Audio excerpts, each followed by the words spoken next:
বিজিনিত সংঘটিত হৈছে এক ভয়ংকৰ পথ দুৰ্ঘটনা। বিজিনিৰ বৰিপাৰাত সংঘটিত এই দুৰ্ঘটনাত এজন ১৬ বছৰীয়া কিশোৰ গুৰুতৰভাৱে আঘাতপ্ৰাপ্ত হয়। ঘটনাটোৱে সমগ্ৰ অঞ্চলত চাঞ্চল্যৰ সৃষ্টি কৰিছে। চিৰাং জিলাৰ বিজিনিৰ বৰিপাৰাত কিছু সময় আগতে সংঘটিত হয় এই ভয়ংকৰ পথ দুৰ্ঘটনা।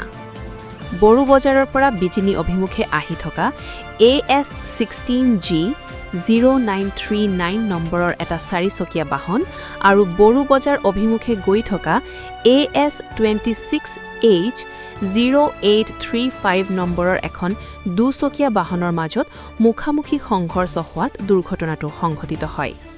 এই দুৰ্ঘটনাত দুচকীয়া বাহনৰ আৰোহী যৌমন ব্ৰহ্ম নামৰ ১৬ বছৰীয়া কিশোৰ এজন গুৰুতৰভাৱে আঘাতপ্ৰাপ্ত হয়। ঘটনাটোত কিশোৰজনৰ এটা হাত ঘটনাস্থলীতেই ছিঙি পৰা বুলি জানিব পৰা গৈছে। ঘটনাৰ পিছত বড়ো বজাৰ আৰক্ষী চকীৰ আৰক্ষী ততাতয়াকৈ ঘটনাস্থলীত উপস্থিত হৈ ৰাইজৰ সহায়ত আঘাতপ্ৰাপ্ত কিশোৰজনক আৰক্ষীৰ বাহনতে বিজিনি মহকুমা অসামৰিক চিকিৎসালয়লৈ প্ৰেৰণ কৰে।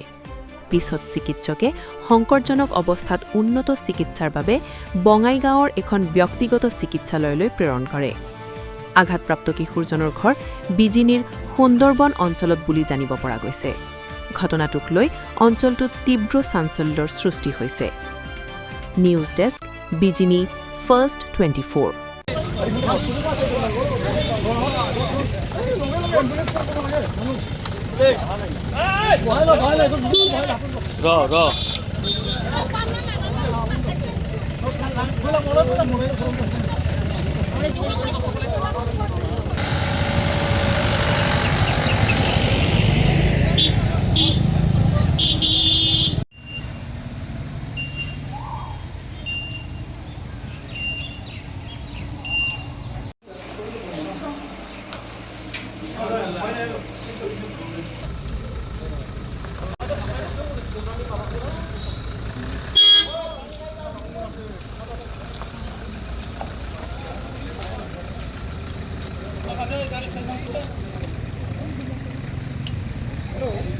এই স্থানৰ পূৰ্বতেও এনেকুৱা ধৰণৰ ঘটনা হৈছিল আৰু আমি বিভাগীয় কৰ্তৃপক্ষক PWD ডিপাৰ্টমেণ্টৰ আমি অভিযন্তাসকলক কৈছোঁ যে এতিয়া এই ৰাস্তাটো নিৰ্মাণ হৈ আছিল যে ইয়াত স্পীড ব্ৰেকাৰৰ প্ৰয়োজনীয়তা আছে বুলি কৈছিলোঁ আৰু তেখেতসকলে ইয়াত স্পীড ব্ৰেকাৰ দিয়া লৈ গৈছে আৰু সন্মুখত হ'ল আমাৰ প্ৰাথমিক বিদ্যালয় ৪৮ নং চোৱাৰী বুনিয়াদী প্ৰাথমিক বিদ্যালয়খন।